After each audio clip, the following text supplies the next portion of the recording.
নমস্কার সবাইকে। আমি অনুপম।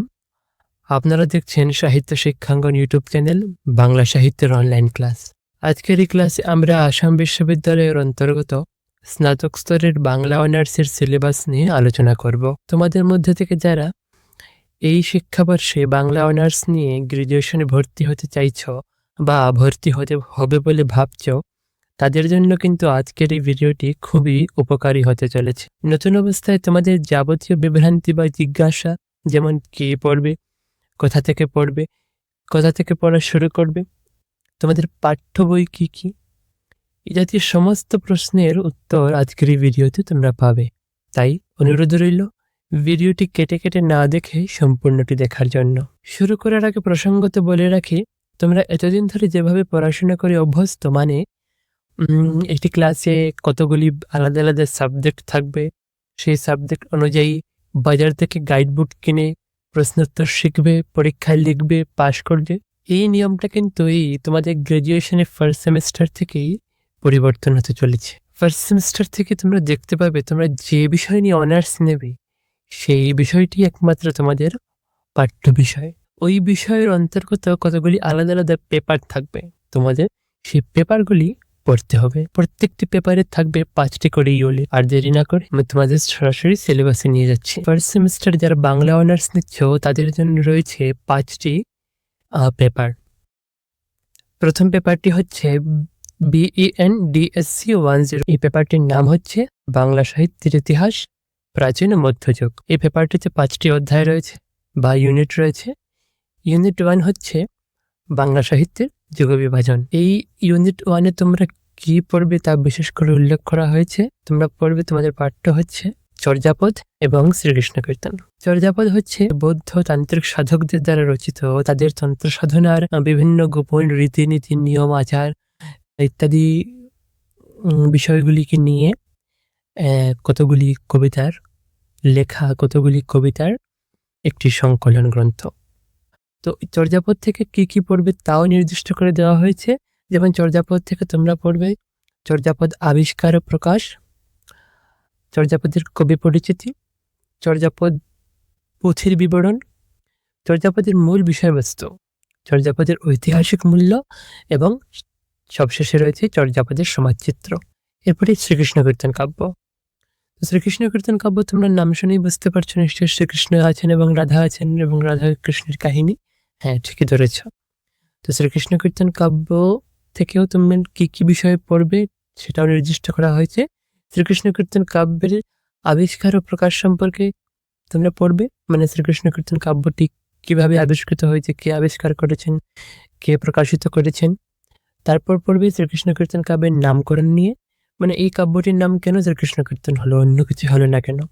রাধাকৃষ্ণ বিষয়ক তো অনেক গল্প, অনেক ধর্মীয় পুরাণ রচিত হয়েছে, যেমন ভাগবত পুরাণ, ব্রহ্মবৈবর্ত পুরাণ।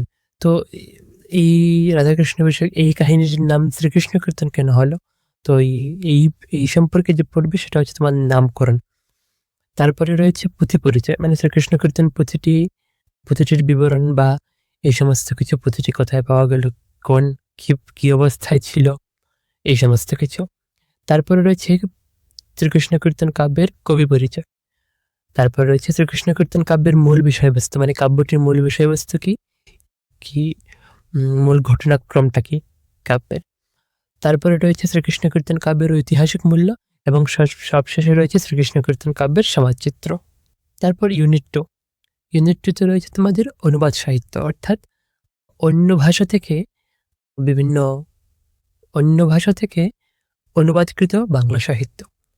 তো কি অনুবাদ? প্রথম রয়েছে আমাদের ভাগবতের অনুবাদ, এবং ভাগবতের অনুবাদের ধারায় মালাধর বসুর যে ভাগবত অনুবাদ করেছিলেন সেই অনুবাদ, মালাধর বসু ভাগবত অনুবাদ করেছিলেন, সেই ভাগবত অনুবাদটির নাম হচ্ছে শ্রীকৃষ্ণ বিজয় কাব্য। তোমরা ওই ভাগবত অনুবাদ নিয়ে পড়াশোনা করবে। তারপরে রামায়ণ অনুবাদ। সংস্কৃত রামায়ণ বাংলায় অনুবাদ করেছিলেন বহু কবি, তার মধ্যে সবচেয়ে উল্লেখযোগ্য হচ্ছে কৃত্তিবাসী রামায়ণ। সেই কৃত্তিবাসী রামায়ণ নিয়ে আমরা পাঠ করব। তারপরে মহাভারতের অনুবাদ, এবং মহাভারতের অনুবাদের ধারা শ্রেষ্ঠ হয়েছেন কাশিদাসী মহাভারত, সুতরাং কাশিরাম দাসের মহাভারত নিয়ে আমরা পড়ব ইউনিট 2-তে। তারপরে ইউনিট থ্রিতে রয়েছে মনসামঙ্গল কাব্যধারা। মনসামঙ্গল কাব্য নিশ্চয়ই তোমরা বুঝতে পারছো। যারা বরাক ভ্যালিতে আছে, বরাক উপত্যকার ছেলেমেয়েরা যারা, তারা নিশ্চয়ই মনসামঙ্গল সাথে বিশেষভাবে পরিচিত, কারণ আমাদের এত অঞ্চলে শ্রাবণ মাস হলেই কিন্তু মনসা পূজার প্রত্যেকটি ঘরে ঘরে মনসা পূজার একটা বিশেষ প্রচলন দেখা যায়। এবং শুধু যে মনসা পূজা তাই নয়, সারা রাত জেগে ওঝার গান, কীর্তন, এই সমস্ত কিছু হয়। তো তো যে মনসার যে গান, পদ্মপুরাণ আমরা যাকে বলি, তাকে কিন্তু সেই প্রাচীন বাংলায়, মধ্য বাংলায় বলা হতো মঙ্গল কাব্য। তো মনসা মঙ্গল কাব্য যারা আমরা পড়বো, মানে মনসা মঙ্গল কোন কোন কবি কতটি মনসা মঙ্গল লিখেছেন, কত মানে মনসা মঙ্গলে কতজন কবি, তার মধ্যে শ্রেষ্ঠ কবি হচ্ছেন বিজয়গুপ্ত ছাড়াও নারায়ণ দেবের মনসা মঙ্গল, এই সমস্ত নিয়ে আমরা পড়ব। তারপর মনসা মঙ্গলে পড়ে হচ্ছে চণ্ডীমঙ্গল। মনসা মঙ্গল কাব্যটি আজ পর্যন্ত যতটা প্রচলিত সমাজে, চণ্ডীমঙ্গল ঠিক ততটা প্রচলিত নয়। শুধু সাহিত্য চর্চার গণ্ডির ভিতরেই চণ্ডীমঙ্গল কাব্যটি সীমাবদ্ধ রয়ে গেছে। এটা অবশ্য বাঙালি জাতির একটা দুর্ভাগ্য বলা যেতে পারে। চণ্ডীমঙ্গল রচনার ক্ষেত্রে শ্রেষ্ঠ কবি হচ্ছেন মুকুন্দরাম চক্রবর্তী। তো সেই মুকুন্দরাম চক্রবর্তী চণ্ডীমঙ্গল নিয়ে আমরা আলোচনা করব। তারপর সবশেষে রয়েছে অন্নদামঙ্গল কাব্য। অন্নদামঙ্গল কাব্য রচয়িতা হচ্ছেন ভারতচন্দ্র রায়গুণাকর। তো ভারতচন্দ্র রায়গুণাকরের অন্নদামঙ্গল নিয়ে আলোচনা করব আমরা। তারপরে ইউনিট ফোরে আমাদের আছে চৈতন্য জীবনী সাহিত্যধারা। অর্থাৎ নাম শুনে বুঝতে পেরেছ নিশ্চয়ই, চৈতন্য মহাপ্রভুকে কেন্দ্র করে যে জীবনী সাহিত্যের ধারা বাংলায় সাহিত্যে প্রথম সূচিত হয়েছিল, মানে একজন ব্যক্তিকে কেন্দ্র করে তার জীবনী লেখার প্রথম সূচনা হয়েছিল এই চৈতন্যদেবের জীবনী লেখার মাধ্যমে। চৈতন্য জীবনী সাহিত্য ধারায় প্রধান দুটি উল্লেখযোগ্য জীবনী হচ্ছে বৃন্দাবন দাসের রচিত চৈতন্য ভাগবত এবং কৃষ্ণদাস কবিরাজ গোস্বামী রচিত চৈতন্য চরিতামৃত। এই দুটি নিয়ে আমরা আলোচনা করব ইউনিট 4-এ। তো ইউনিট 4-এ আরো আছে আমাদের বৈষ্ণবপদ সাহিত্য, মানে বৈষ্ণব পদাবলী সাহিত্য। সহজ কথায় বললে পদাবলী কীর্তন বলতে আমরা যাকে বুঝি, কীর্তনিয়ারা পদের ব্যাখ্যা করে যে কীর্তন শোনান আমাদের, তো ওই কীর্তন, তো ওই পদাবলী কীর্তনকে বলা হয় বৈষ্ণব পদ সাহিত্য। তো বৈষ্ণব পদ সাহিত্যের মধ্যে আমরা মূলত বিদ্যাপতি এবং চণ্ডীদাস, এই দুজন কবিকে নিয়ে আমরা আলোচনা করব এই অধ্যায়। তারপর অধ্যায় 5 বা ইউনিট 5, এখানে রয়েছে রেসাং রাজসভার সাহিত্য, দৌলত কাজীর রচনা, আলাওলের রচনা। তারপর পড়ব শাক্তপদ সাহিত্য। অর্থাৎ সহজ কথা বলে শ্যামাসঙ্গীত বলতে আমরা যাকে বুঝি, সাহিত্যিক ভাষায় তারই নাম শাক্তপদ সাহিত্য। শাক্তপদ সাহিত্যের দুজন বিখ্যাত কবি হচ্ছেন রামপ্রসাদ সেন এবং কমলাকান্ত ভট্টাচার্য। আমরা এই দুজন কবিকে নিয়ে আলোচনা রাখবো এই অধ্যায়ে। তো এই হচ্ছে তোমাদের পেপার 1 ডিএসসি 101-এর সিলেবাস। এবার পেপার 2 ডিএসসি 102। এই পেপারটির নাম হচ্ছে বাংলা সাহিত্যের ইতিহাস 19 শতক। এতে রয়েছে 5টি অধ্যায় বা 5টি ইউনিট।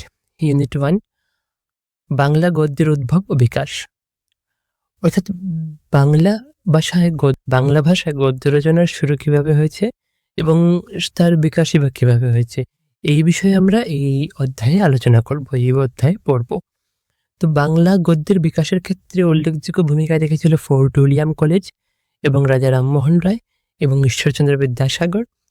এছাড়াও বাংলার সাময়িক পত্রপত্রিকারও কিন্তু বাংলা গদ্যের বিকাশে একটি বিশেষ ভূমিকা রয়েছে।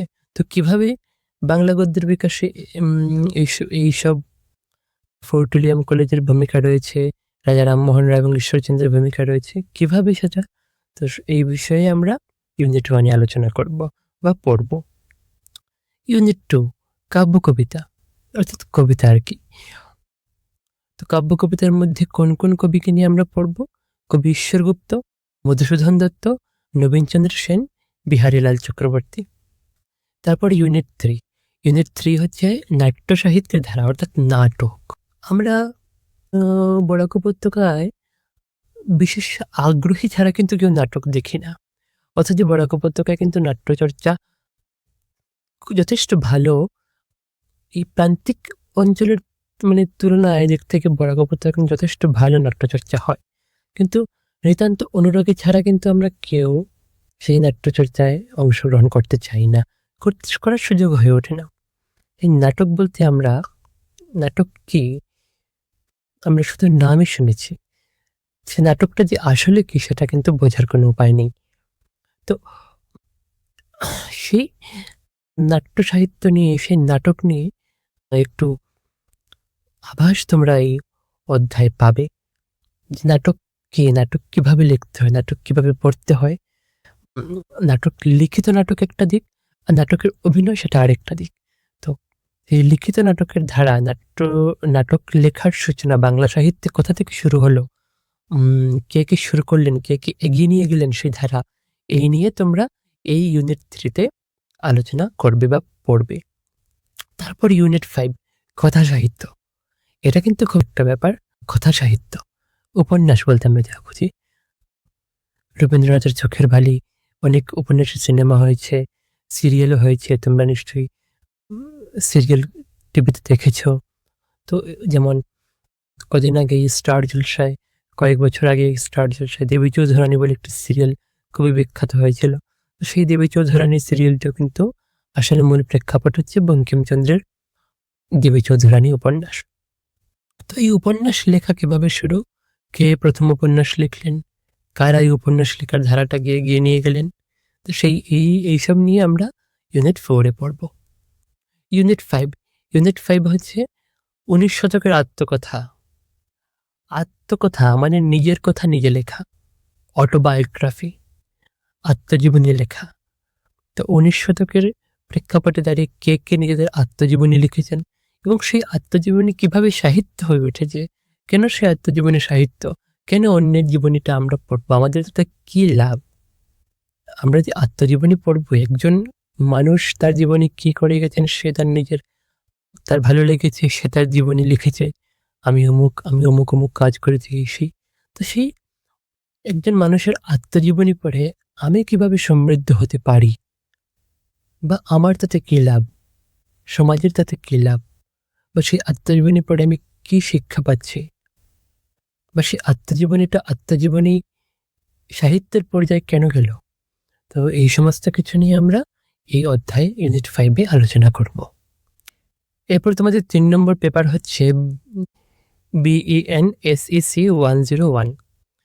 এই পেপারটির নাম হচ্ছে সংযোগের রূপরীতি, পাণ্ডুলিপি প্রস্তুতি ও প্রতিবেদন লিখন। সংযোগ মানে ইংলিশে বললে আমরা কমিউনিকেশন, পরস্পরের সাথে কথাবার্তা বলা, এই যে কমিউনিকেশন আমরা যা বুঝি। তো কমিউনিকেশন সম্বন্ধে, সংযোগ সম্বন্ধেই পেপারটি। ইউনিট 1 হচ্ছে সংযোগ মৌখিক ও লেখ্যরূপ। মানে মৌখিক সংযোগ তো বুঝতেই পারছো নিশ্চয়ই, মুখে মুখে কথা বলা, মুখে মুখে পরস্পরের সাথে সংযোগ স্থাপন করা। এবং লেখ্যরূপ মানে লিখিত আকারে সংযোগ, মেসেজিং হতে পারে, চিঠি পাঠানো হতে পারে, এই সমস্ত লেখ্যরূপ। একক কথন মানে একা একা কথা বলে। সংলাপ মানে নাটকে আমরা যে ডায়লগ বলি, ইংরেজিতে যাকে বলি বুঝবে তোমরা, ডায়লগ। সংলাপ, সাক্ষাৎকার মানে ইন্টারভিউ নেওয়া। তো এই সমস্ত কিছু।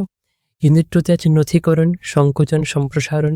মানে নথি করলাম মানে একটা কিছু বিষয় নিয়ে একজনের কাছ থেকে কথা শুনলাম, তথ্য সংগ্রহ করলাম, সেগুলিকে লিখলাম, নথিভুক্ত করলাম আর কি। সংকোচন মানে একটি অনেক বড় প্যারাগ্রাফ, তা থেকে আমি সারমর্মটা আস্বাদন করে আমি অনেক বড় প্যারাগ্রাফটা লিখলাম না, আমি সেই প্যারাগ্রাফের যার মূল বিষয়বস্তু যেটা, সেটা আমি একটু সংক্ষেপে করে নিজের মতো করে নিজের ভাষায় একটু সংকুচিত করে লিখে নিলাম। তৃতীয়ত হচ্ছে সম্প্রসারণ, মানে একটি ছোট কথা, 2-3 লাইনের কথাকে আমি মশলা মাসলি লাগিয়ে একটু নিজের কিছু অন্য বিষয় যুক্ত করে, বা যে কোনো প্রকারে একটু ছোট্ট লেখাকে বড় করে তুললাম, সম্প্রসারণ। তৃতীয় ইউনিট হচ্ছে পাণ্ডুলিপি কি? পাণ্ডুলিপি মানে হচ্ছে আমরা যেমন কবিতা লিখব, এটি কবিতা প্রকাশ করব, বা একটি গল্প লিখে গল্পটি প্রকাশ করব, বা একটি উপন্যাস লিখে উপন্যাসটি প্রকাশ করব। তো আমি যে খাতায় উপন্যাসটা লিখছি, আমি তো প্রথমেই ছাপাতে দিচ্ছি না, আমি প্রথমে খাতায় লিখছি। অনেক তথ্য ভুল হয়েছে, সেগুলো আবার সংশোধন করছি, কাটাছেঁড়া করছি। তো আমি যে খাতায় জিনিসটা, আমার ঘরের খাতায় কাগজে কলমে যে জিনিসটা লিখলাম আমি, সেটাকে বলা হচ্ছে পাণ্ডুলিপি। এই পাণ্ডুলিপি কিভাবে তৈরি করতে হয়, কিভাবে বিভিন্ন বিরাম চিহ্ন দিতে হয়, এই সমস্ত নিয়ে আমরা ইউনিট 3 আলোচনা করব। ইউনিট 4 রয়েছে তথ্য কি, তথ্য মানে ডাটা, তথ্য সংগ্রহ কিভাবে করতে হয়, তথ্যের প্রকারভেদ, কত প্রকারের তথ্য হতে পারে, তথ্য সূত্র কিভাবে লিখতে হয়।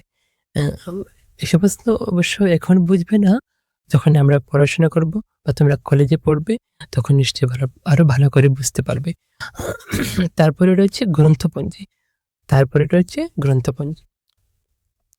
এরপর ইউনিট 5। ইউনিট 5 একটি সহজ বিষয়, সমকালীন ঘটনা অবলম্বনে প্রতিবেদন রচনা। এগুলো তোমরা ক্লাস 10, 11, 12 করে এসেছো। প্রতিবেদন লেখা, রিপোর্ট রাইটিং, লেটার রাইটিং, ওই ধরনের একটু বৃহৎ আকারে, একটু বড় আকারে।